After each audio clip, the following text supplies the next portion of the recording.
शिक्षकों को किया सम्मानित। मसूरी व्यापार मंडल द्वारा पिक्चर पैलेस स्थित श्री राधा कृष्ण मंदिर सभागार में मसूरी के शिक्षकों को सम्मानित किया गया। इस मौके पर मुख्य अतिथि एवरेस्ट विजेता और पद्मश्री श्रीमती संतोष यादव ने दीप प्रज्वलित कर कार्यक्रम का विधिवत उद्घाटन किया। कार्यक्रम में स्कूली छात्र छात्राओं द्वारा रंगारंग कार्यक्रम भी प्रस्तुत किए। कार्यक्रम में पहुंची पद्मश्री और एवरेस्ट विजेता संतोष यादव ने कहा कि मसूरी से उनका बहुत गहरा नाता रहा है और उनकी शिक्षा भी यहाँ से हुई है। नवभारत समाचार मसूरी से मनीष गंगोली की रिपोर्ट। मैम, आज आप शिक्षक दिवस सम्मान समारोह में मसूरी में पहुंचे हैं, तो क्या कहना चाहिए? मैं तो सबसे पहले तो जिन्होंने मुझे बुलाया है रजत जी और उनकी टीम, उनको धन्यवाद करती हूँ।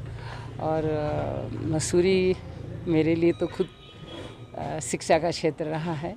मैंने पुलिस की ट्रेनिंग यहीं से पाई है और उत्तराखंड वैसे ही मेरे पूरा शिक्षा का आज जिस चीज़ के लिए मुझे जाना जाता है एक पर्वतारोही के रूप में, उत्तराखंड से ही मैंने ट्रेनिंग पाई।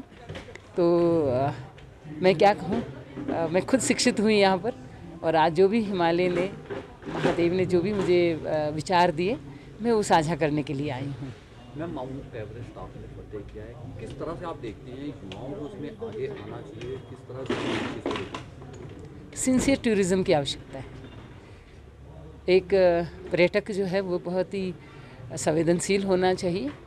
आवश्यकता में ही उसका जो महत्व है हिमालय का, उसको महसूस करने का, उसके अंदर हम आवागमन करते हैं तो उसकी एक वहाँ ज्ञान जो प्राप्त करना है या उसकी विराटता को, उसके जो डिविनिटी जो है वो दिव्यता को, उसको महसूस करना है।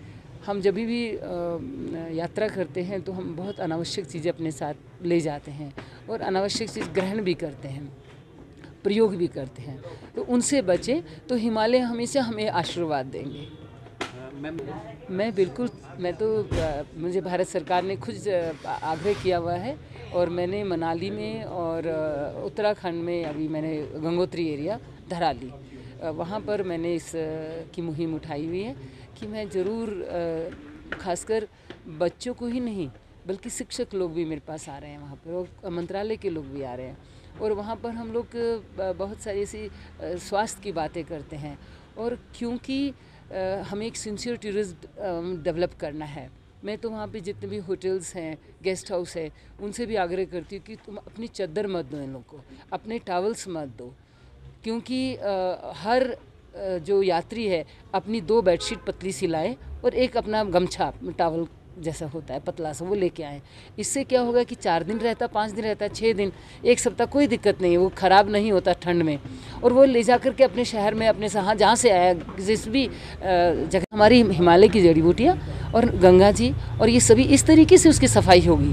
हम उसके अंदर कूड़ा निकालने बैठेंगे नहीं, हम कूड़ा ही ना खिलाएं, ये कितनी अच्छी बात है। तो वो उससे हम जाना पड़ेगा। जिस तरीके से अब वहाँ पर मैगी है या चिप्स कुरकुरे हैं, इसका सेवन न करके आप टूथपेस्ट इस्तेमाल करते, ये सब चीज़ का प्रयोग न करके अपने उत्तराखंड का ही नहीं पूरे भारत में सत्तू बहुत बड़ा फेमस है। मीठा सत्तू, चने का सत्तू या फिर आप उसको जौ का सत्तू, उसमें नमक और नमकीन और मीठा एक पूरा कंप्लीट फूड है वो।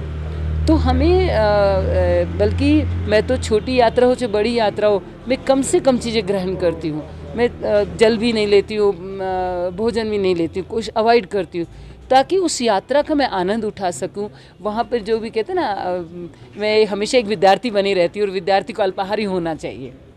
तो हिमालय में आए और या कहीं पे भी हम जब यात्रा के लिए निकलते तो हम एक विद्यार्थी के रूप में निकलना चाहिए, ऐसा मैं समझती हूँ। जी, थैंक यू सो मच। देखिए, आज 7 सितंबर है वैसे, लेकिन शिक्षक सम्मान दिवस हमने राधा कृष्ण सम्मान के नाम से मसूरी में आज आयोजित किया और 305 शिक्षकों को आज निमंत्रण देकर बुलाया गया था और हमें उम्मीद है कि शिक्षकों को ये सम्मान पाकर अच्छा लगा होगा। और ये एक परंपरा हम बनाना चाहते हैं। ये 3य शिक्षक सम्मान समारोह है फॉर्ड इंस्टीट्यूट देवप्रयाग समिति और यूनिवर्सिटी ट्रेड एसोसिएशन का, और उम्मीद करूँगा इस प्रकार से हमने जो आज एक प्रथा शुरू करी है, आने वाली जनरेशन, आने वाले बच्चे भी शिक्षकों का सम्मान करें, मार्गदर्शन लें और एक बेहतर बच्चे बने।